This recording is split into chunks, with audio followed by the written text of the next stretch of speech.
श्री कृष्ण भगवान की कृपा से अर्जुन और उद्धव जी को मिला, वो सत्संग का प्रसाद हम लोगों को मिल रहा है।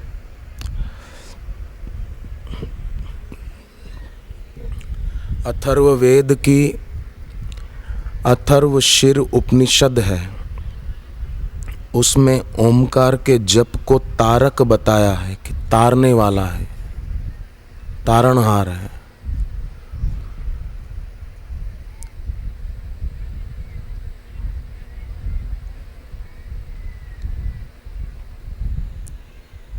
मनन करने पर त्राण करे, जन्म व्याधि और मरण से युक्त संसार से तारे, इसका जप।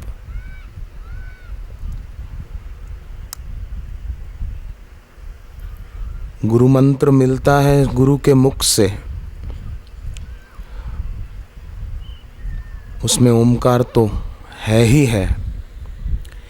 इसलिए जप करने वाले जापक, जैसे प्रहलाद को हिरण्याकश्यप खूब सताता था, जप के प्रताप से प्रहलाद दुखों से कष्टों से तर गए थे, उसी प्रकार कलयुग रूपी हिरण्याकश्यप भक्त रूपी प्रहलाद को कष्ट देता है, पर जप के प्रताप से भक्त उन कष्ट कठिनाइयों से तर जाते हैं, क्योंकि सद्गुरु जो भगवत स्वरूप है उनके मुख से मंत्र मिला, दीक्षा मिली।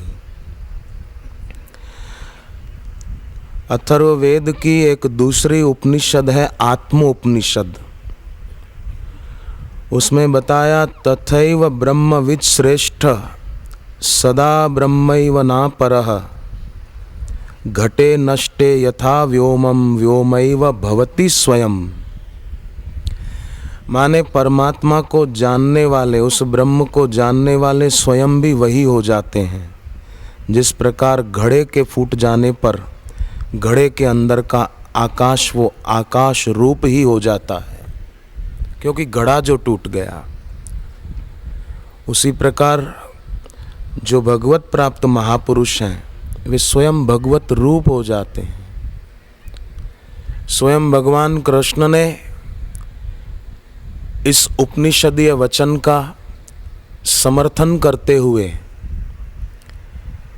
देखा जाए तो भगवत गीता का कोई भी अध्याय हम लोग जब पूरा पढ़ लेते हैं तो उसके अंत में यही आता है, इति श्रीमद् भगवत गीतासु उपनिषदेषु ब्रह्म विद्यायाम योग शास्त्रे श्री कृष्ण अर्जुन संवादे आदि आदि भक्ति योगो नाम द्वादशो अध्याय पुरुषोत्तम योगो नाम पंचदश अध्याय। इस प्रकार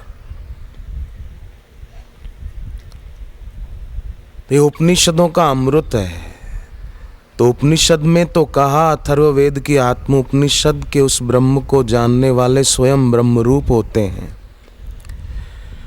भगवान कृष्ण ने भगवत गीता के 14वें अध्याय के दूसरे श्लोक में कहा है कि जिनको उस परमात्मा देव का साक्षात्कार हुआ उनमें और मेरे में साधर्म्य है, एकता है।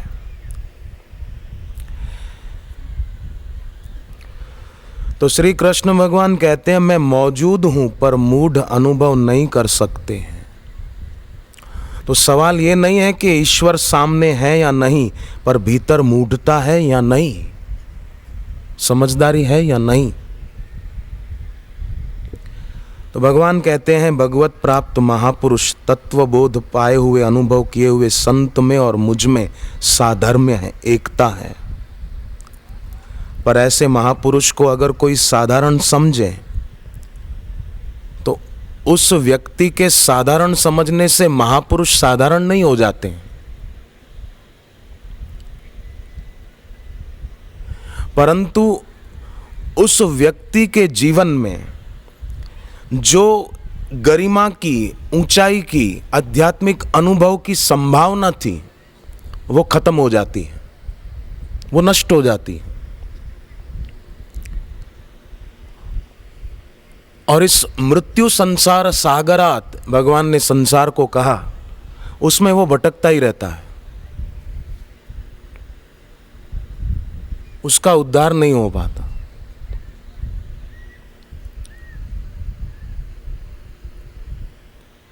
न ईश्वर को मान पाया, न ईश्वर प्राप्त महापुरुष के चरणों में श्रद्धा रख पाया। मत्स्य पुराण में तो एक प्रसंग आता है, जब भगवान का मत्स्य अवतार हुआ प्रलय के समय, सप्त ऋषियों को नाव में बिठाया, राजऋषि मनु को बिठाया। राजऋषि मनु भगवान मत्स्य नारायण का पूजन करने लगे। तब भगवान कहते हैं कि राजऋषि मेरा पूजन न करो, पर ये जो सप्त ऋषि है ना, तुम इनका पूजन करो। ये महापुरुष अपनी अनुभूति प्रसूत वाणी के द्वारा लोगों को तारते हैं, दुख चिंता और अशांति से मुक्त करते हैं। इसलिए तुम मेरा पूजन न करो, इन महापुरुषों का, इन सप्त ऋषियों का पूजन करो। और राजऋषि मनु, मत्स्य पुराण में बात आती है कि फिर उन महापुरुषों का भगवान का संकेत पाकर बड़े आदर भाव से सत्कार करते हैं, पूजन करते हैं और उनका आशीर्वाद प्राप्त करके कृतार्थ होते हैं। तो जो लोग संसार में बेकार की इच्छा और बेकार के कर्म और बाहर के ज्ञान को ही सब कुछ मानने वाले, अज्ञानी आसुरी प्रकृति के वश रहने वाले, उत्पत्ति और विनाशशील में ही लगे रहने वाले ईश्वर और ईश्वर प्राप्त संत की अवहेलना कर देते हैं बेचारे, तो उनकी अवहेलना करने वाले को दुख झेलना ही पड़ता है। संत की अवज्ञा प्रज्ञा का नाश करती है।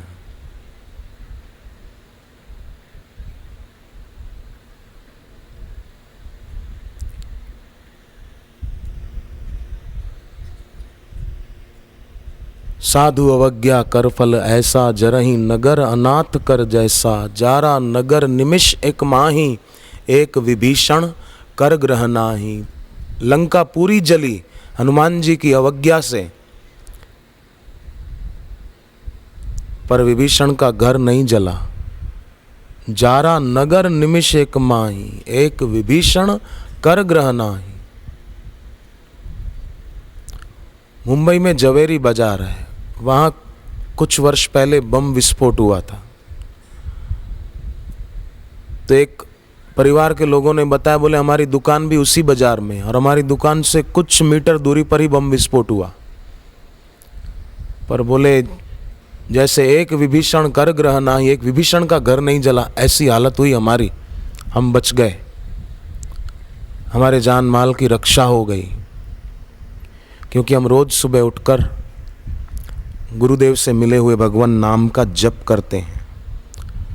अथर्ववेद का वचन, अथर्ववेद की उपनिषद का वचन है, ये तारक है, तारक जपे, उसकी बलिहारी है।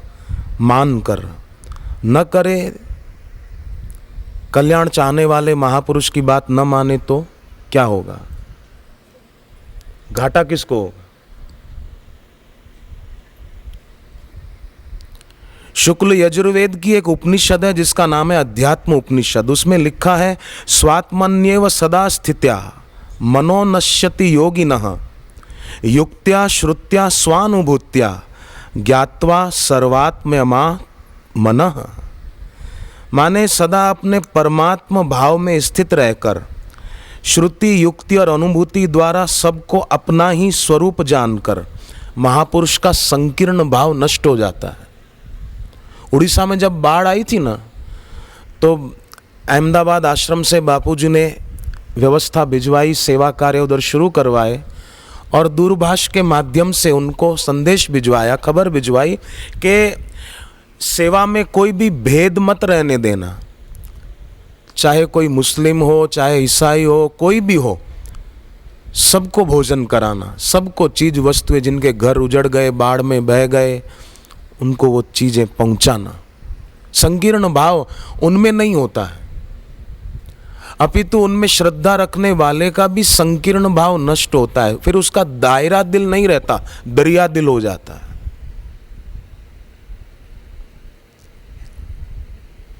इसीलिए समिति के सज्जनों द्वारा भी बड़े अच्छे अच्छे सेवा कार्य संपन्न होते हैं और उससे उनके हृदय को एक आत्म संतोष प्राप्त होता है। उनका जीवन बापू जी से दीक्षा लेकर, मार्गदर्शन लेकर जप तप करने वालों का जीवन उपनिषदीय जीवन हो जाता है, पौराणिक जीवन हो जाता है, बड़ा पवित्र जीवन हो जाता है। सामवेद की एक उपनिषद है जिसका नाम है जाबाल दर्शन उपनिषद। उसमें लिखा है, रागाद्यपेतम हृदयम वाग दृष्टा नृतादिनाः हिंसादिरहितम कर्म यत्तद ईश्वर पूजनम। ईश्वर की पूजा क्या है? सच्ची रागाद्यपेतम, किसी में राग आसक्ति न रहे। तो जिनको सच्चे सदगुरु मिल जाते हैं और गुरु में श्रद्धा भक्ति होती है, निष्ठा होती है और गुरु से मिला भगवान नाम जपते हैं तो रागाद्यपेतम, राग आदि विकार से उसका हृदय मुक्त हो जाता है। रागाद्यपेतम हृदयम वाग दृष्टा नृतादिनाः, असत्य भाषण, क्रूरता भरा भाषण, गलीच शब्दों भरा भाषण उनसे नहीं होगा। और ऐसों के यहां लक्ष्मी माता स्वयं कहती है देवराज इंद्र को कि मैं उनके घर में निवास करती हूं, मैं उनका घर छोड़कर जाती नहीं हूं। हिंसादि रहितम कर्म, जिनका कर्म हिंसा के दोष से रहित है।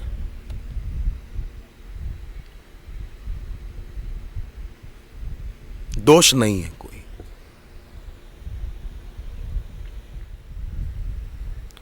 तो जिनके दिल में संकीर्णता नहीं है, जिनका दिल दायरा दिल नहीं है, दरिया दिल है, उनके द्वारा सचमुच में सेवा के कार्य होते हैं, समाज उत्थान के, राष्ट्र उत्थान के कार्य होते हैं।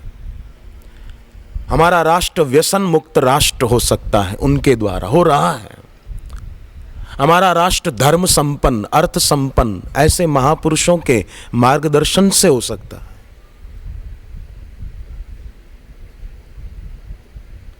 इसलिए बहुत जरूरत अगर है समाज को तो ऐसे तत्वज्ञ महापुरुषों के वचनों की जरूरत है,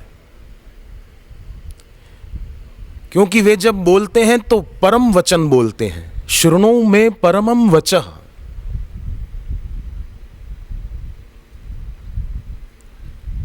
वशिष्ठ जी महाराज राम जी के गुरुदेव राम जी को कहते हैं, मैं जो बोल रहा हूं ये मेरे वचन परम वचन है।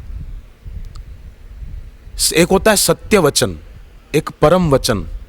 सत्य वचन के विपरीत असत्य वचन होता है, पर परम वचन के विपरीत कोई वचन नहीं होता। वो परम वचन है, उसके विपरीत कोई वचन नहीं हो सकता।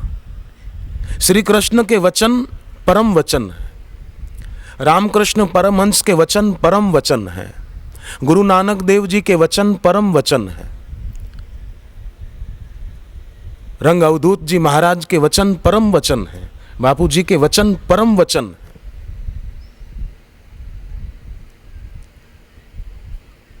इसलिए वो वचन सुनने वाले के दिल में घर कर जाते हैं, सुनने वाले को शांति मिलती है, अच्छा लगता है। और वो परम वचन सुनने के लिए 1 घंटा 2 घंटा 4 घंटा बैठना उनको अच्छा लगता है कि यहाँ वो कमाई होगी जिसको काल छीन न सके, यहाँ वो सफलता मिलेगी जिसको मौत विफलता सिद्ध न कर सके, यहाँ उन ऊंचाइयों को हम छू सकेंगे जो हमसे अनछुई रह गई है, यहाँ वो गहराई हम पा सकेंगे जो हमने जानी नहीं है,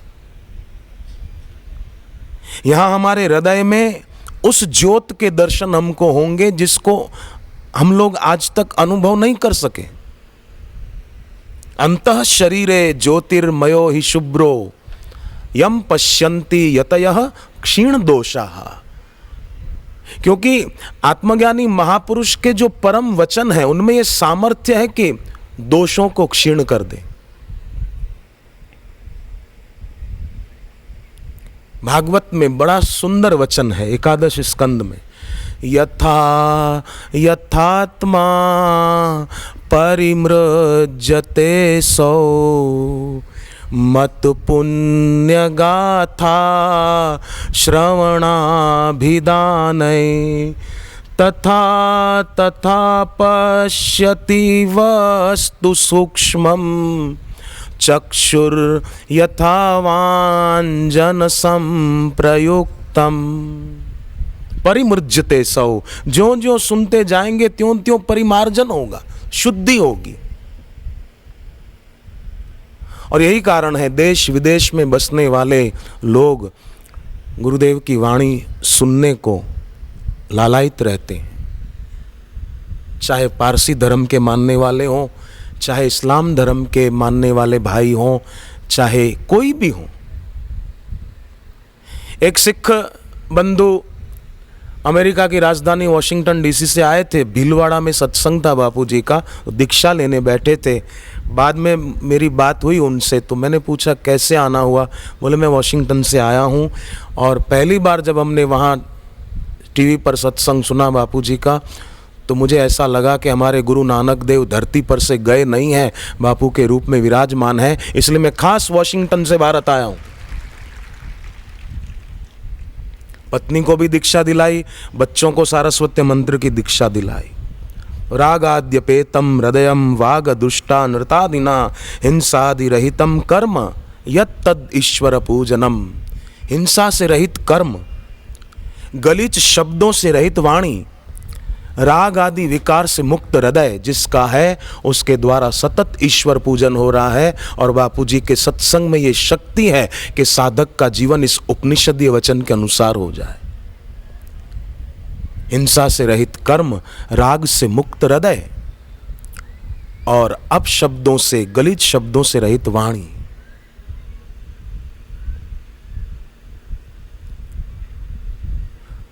महापुरुष में कभी कभी देवऋषि नारद जी ने, भागवत में कथा आती है कि धन अध्यक्ष कुबेर भंडारी के बेटे नलकूबर और मणिग्रीव दोनों पर क्रोध किया,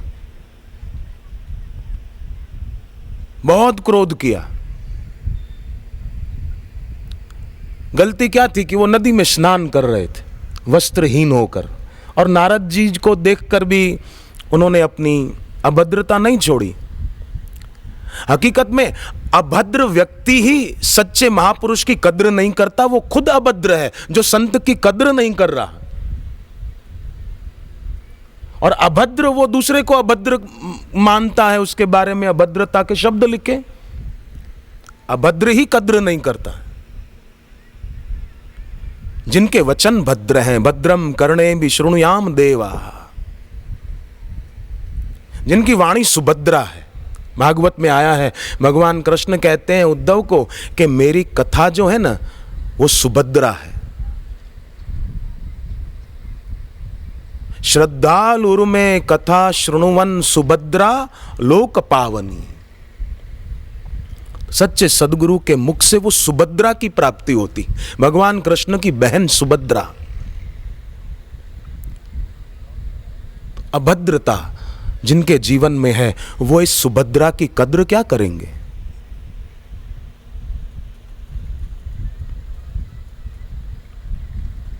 फिर उनके द्वारा ऐसी ऐसी भाषा का उपयोग होता है।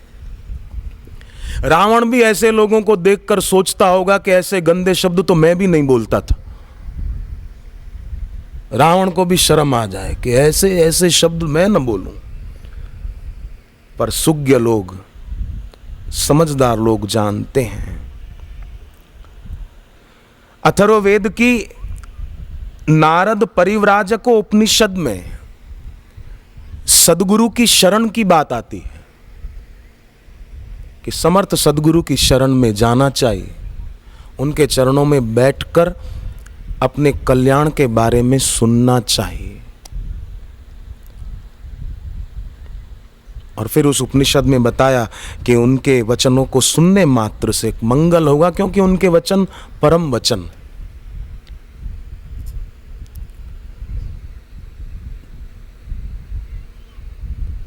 उनके शब्द केवल शब्द नहीं है, उनके शब्दों में प्राण होते हैं, जीवंतता होती है उनके शब्दों में। इसलिए उनके शब्द सामने वाले को रूपांतरित कर देते हैं, उसका अंतस बदल जाए। इसलिए आप देखो शराबी के शराब छूट जाती, मांसाहारी का। एक सज्जन पुलिस में काम करते थे, मध्य प्रदेश में थांदला है, वहां पर अभी वो विधायक हैं। राणापुर में सत्संग था तो वो तब पुलिस में काम करते थे। आए सत्संग के मैदान में, उनकी ड्यूटी थी। बापूजी की निकट से दृष्टि पड़ी, ईश्वरीय दृष्टि का, ईश्वरीय वाणी का परिणाम ये आया। उन्होंने ही बताया कि मैं तब शराब खूब पीता था और मांसाहार खूब करता था, वो सारी आदतें मेरी छूट गई गुरुदेव की एक दृष्टि से, क्योंकि उनकी दृष्टि में ऋजुता है। आदि जगत गुरु शंकराचार्य जी ने अपने गुरुदेव को प्रार्थना की कि गुरुदेव आप करुणा के सागर हो और मैं भव सागर में डूब रहा हूं, अगर आप मुझे बचाना चाहते हो ना तो मेरे तरफ एक बार देख लो बस। आपकी दृष्टि में इतना दम है कि मैं भव सागर में डूबने से बच जाऊंगा। आपकी दृष्टि में ऋजुता है। माम उद्धार आत्मीय कटाक्ष दृष्टया ऋजुवाति कारुण्य सुधा भी वृष्टया। आपकी दृष्टि में अमृत है, आपकी दृष्टि में करुणा है।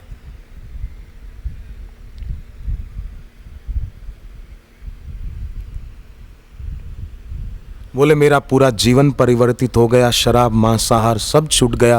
अहमदाबाद आश्रम जाकर मंत्र दीक्षा ले ली और जीवन उन्नत होता गया। आध्यात्मिक उन्नति होती है ना, व्यवहारिक उन्नति हुए बिना रहेगी नहीं। और वो भाई साहब अब एमएलए हैं आज की तारीख में, थांदला मध्य प्रदेश में विधायक हैं। कल सिंह भाबर उनका नाम है। जीवन परिवर्तित हो जाता है, पवित्र हो जाता है।